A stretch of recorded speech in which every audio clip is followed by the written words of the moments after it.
मारुतीच्या कमरेपर्यंत गोदावरीच्या पुराचं पाणी आलं असल्याचं बघायला मिळत आहे। रामकुंड आणि गोदाघाटाचा परिसर पूर्णतः पुराच्या पाण्याखाली गेला असल्याचं दिसतंय।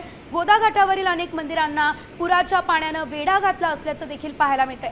तर अनेक लहान मोठी मंदिरं पुराच्या पाण्याखाली आहेत। रात्रीपासून नाशिक शहरासह जिल्ह्यात अनेक ठिकाणी पावसाची संततधार आहे। यंदा पावसानं जून महिन्यातील पावसाचा रेकॉर्डही मोडलाय, त्यामुळे गोदावरी नदीला पूर आलेला आहे।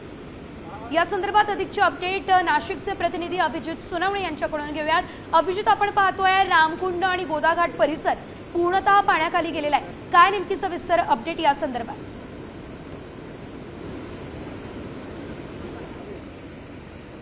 सेजल, गंगापूर धरणाच्या पाणलोट क्षेत्रात मुसळधार पाऊस कोसळतोय आणि परिणामी गंगापूर धरणातून कालपासून 6000पेक्षा जास्त क्युसेक वेगानं गोदावरी नदी पात्रामध्ये पाण्याचा विसर्ग केला जातोय। परिणामी नाशिकमध्ये सलग 6व्या दिवशी पूर परिस्थिती कायम आहे।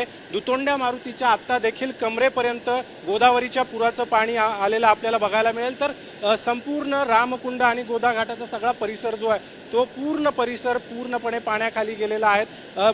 दुतोंड्या मारुतीच्या शेजारी जो छोटा पूल आहे पलीकडे जाण्यासाठी, तो देखील गेल्या 5 दिवसापासून पूर्णपणे गोदावरीच्या पाण्याखाली गेला। तिकडे रामकुंडाच्या भागात देखील तशीच परिस्थिती आपल्याला बघायला मिळते। विशेष म्हणजे आपल्याला माहिती आहे की नाशिकमध्ये धार्मिक विधींसाठी देशभरातून भाविक मोठ्या संख्येने येतात।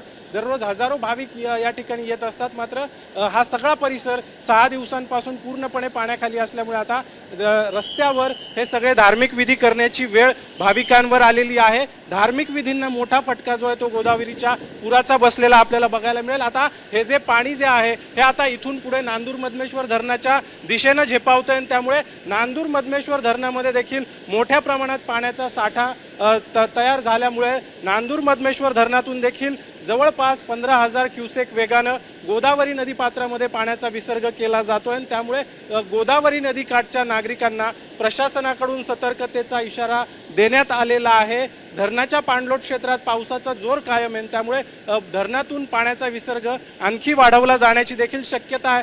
पावसाची संततधार नाशिक शहरासह जिल्ह्यामध्ये देखील अनेक ठिकाणी पाऊस कोसळतोय आणि परिणामी दारणा धरणातून पण जवळपास 4700 क्युसेक वेगानं दारणा नदी पात्रात पाणी सोडलं जात आहे। एकूण 4 धरणांमधून सध्या पाण्याचा विसर्ग जो आहे तो नाशिक जिल्ह्यातून केला जातोय, त्यामुळे गोदावरीची पाणी पातळी मोठ्या प्रमाणात वाढणार आहे। निश्चितच ही पातळी आणखी देखील वाढण्याची तितकीच शक्यता आहे अभिजित, आणि त्यामुळे नागरिकांनी सतर्क राहावं।